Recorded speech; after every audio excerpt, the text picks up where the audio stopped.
it does seem to be cutting better than Carbon V at 1 minute. A little bit. Okay, that is absolutely a perfect cutting edge right there. Oh yeah, look at that. O-1 high carbon Taiwan from Cold Steel. So I have another Tree of Truth test for you today. This was sent in by Bill McGrath, and he has a wonderful channel. He has a lot of practical martial arts instruction, and he also has a video with him training with Doug Maikata way back in the day. So I'm going to insert Doug that came right out with now. a low straight shot. IG up to pass. He's a man who really appreciates survival, practical martial arts, and I'm going to put in a clip of him kind of doing a talk of the differences between tomahawks, buoys, and also kukris. And so I'm going to put in a clip right here of that, and then at the end of the video I'm going to give you a little bit of a larger clip of him explaining the difference tactically between those knives. Not the whole video, but just some really good parts of it.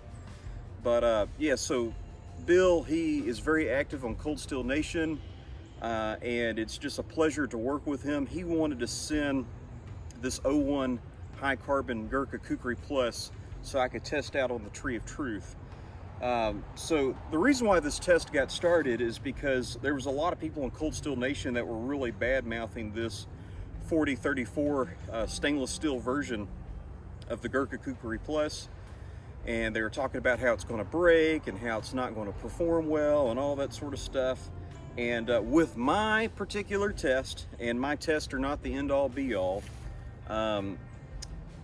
obviously this kukri has not broken, while other kukris such as the LTC kukri that was made 20 some odd years ago with Carbon V steel absolutely did break on me.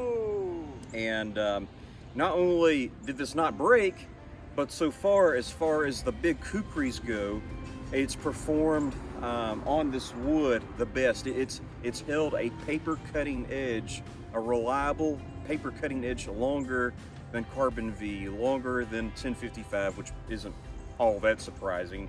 It's held a edge longer.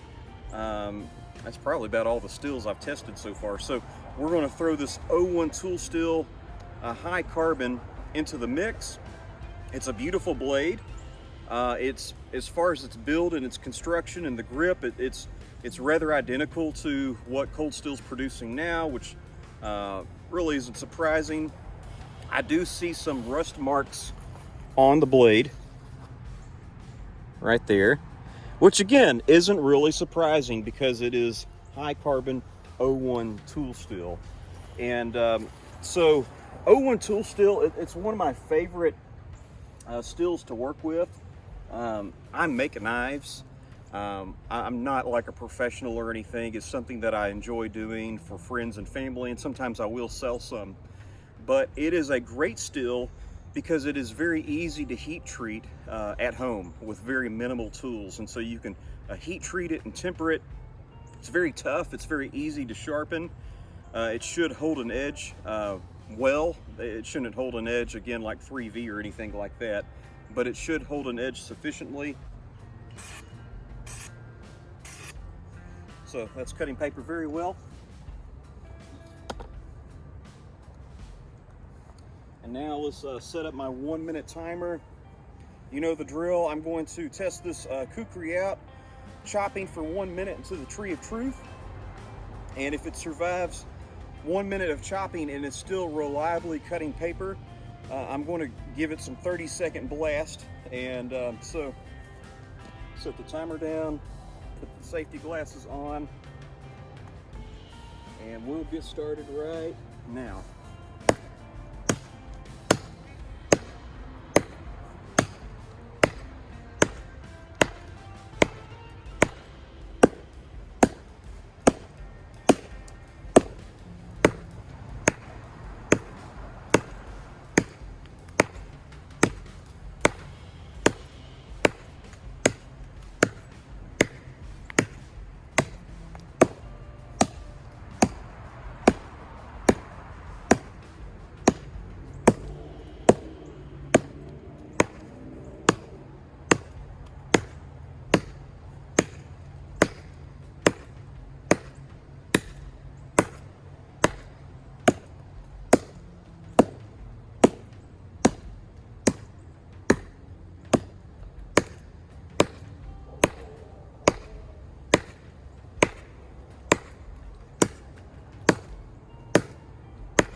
blade is warm.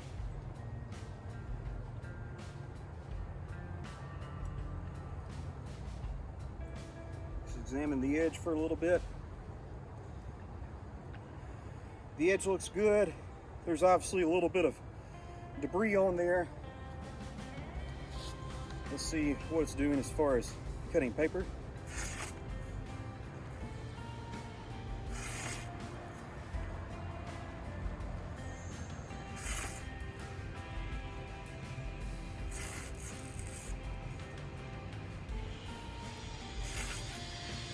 It's already struggling.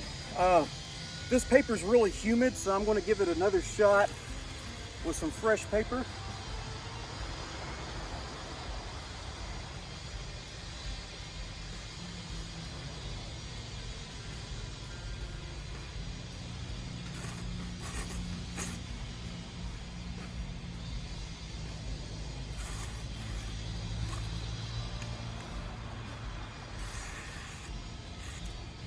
Okay, that made one reliable cut.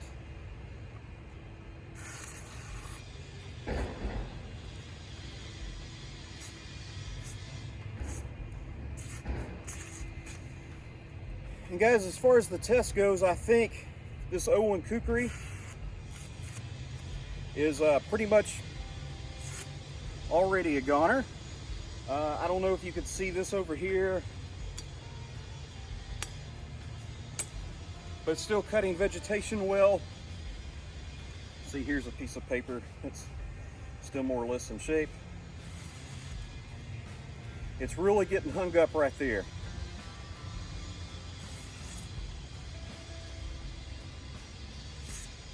Okay, I'm going to give it 30 more seconds.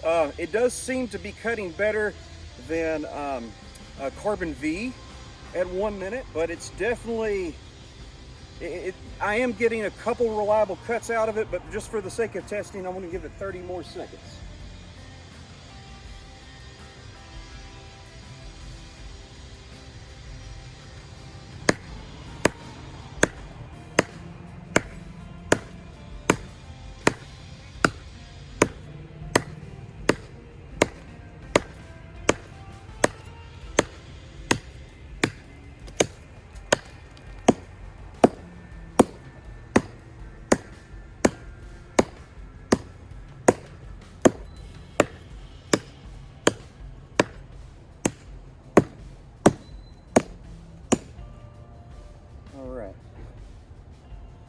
Ooh, is it a pleasure to chop with a Gurkha Kukri. Just the thickness of the handle, just the thickness of the spine, the weight of the blade, the proper grind, the craton handle. It's just, man, it's a pleasure to chop with. So we'll see where the edge is at now.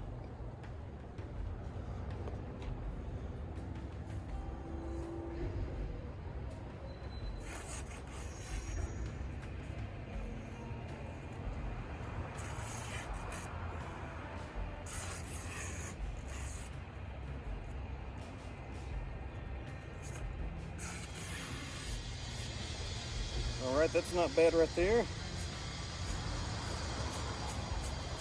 At the point of percussion, that edge isn't even biting in.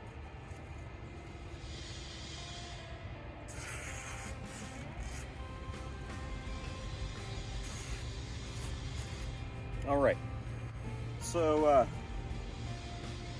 see if I got one more good piece of paper.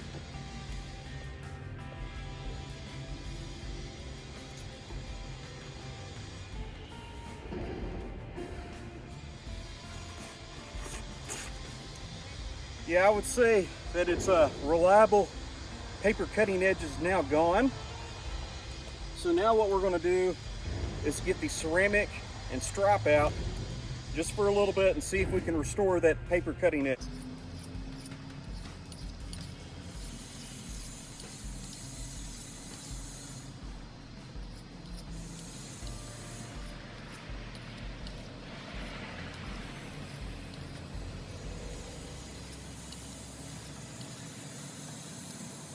Now we'll give it a little strap.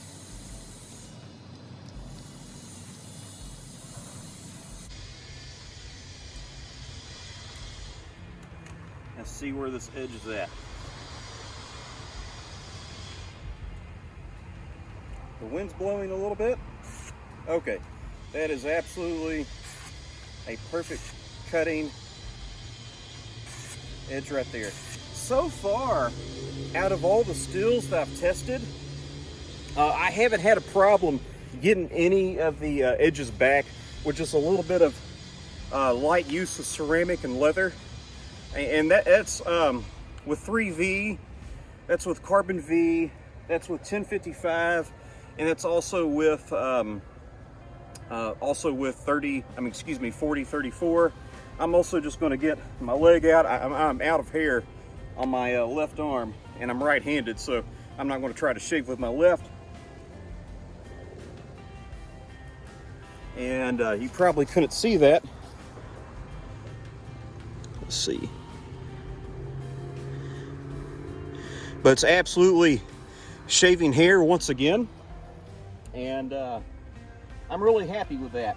So it appears, just according to my subjective cutting skills with paper and chopping, that the O-1 tool steel actually did hold an edge longer than carbon V. It was really starting to degrade with that first minute. I could get a couple reliable cuts out of it, but it was really degraded even at that point. And I just was a little bit charitable, and I went on for 30 more seconds, and the paper cutting edge, reliably paper cutting edge, was more or less depleted at that point. But yeah, this is a great Gurkha Kukri. Bill, you should be proud to own this thing. And thank you for watching. And now I'll insert that larger clip of Bill McGrath's martial art instruction over a Gurkha Kukri, a bowie, and a tomahawk at this time. Thank you for watching, and have a safe new year. This is Kukri versus tomahawk. And among the three weapons, the bowie knife is the lightest. It's the one that's really a dedicated weapon. So that means it's the most nimble. The tomahawk is the heaviest one. It's the one that bites the deepest on the hit. It also means the slowest one. So, and then the Kukri is kind of in between. The advantage of the bowie knife is if he's coming in with that heavy weapon, I can go in and snipe at his hands and get out, and then come back in very easily, because I can change direction with a lighter weapon. The danger with the tomahawk here is, yeah, I get a good hard hit. It's going to be slower because it's heavier. Also, you have to worry about if I go in a body shot and he wraps. Yeah, okay, yeah, I can pull on this, and maybe I'm stabbing in the back with a hook, but is he going to die right away before he can stab me with his knife? Where is bad guy number 2? What is he doing? You see it? Now, to me, we'll trade over. The Kukri is in between. It has a very, usually, the commercial ones have a nice thick spine. It bites and breaks and hits almost as hard as the axe. You can go through winter clothing and break a clavicle with this. And the advantage over tomahawk, if you see wraps my arm, I can pull out with this. The disadvantage of a Kukri compared to a straight blade like the bowie knife, especially if you've done Philippine martial arts and you're used to a variety of thrusts that come from a variety of angles, is you really only thrust effectively with this straight. You can go vertical, you can go horizontal, but you really want to fire that straight. It's not that hooking thrust is better than a straight thrust, it's just that you want to take the hooking thrust out of your vocabulary if you're fighting with one of these. So just because you learned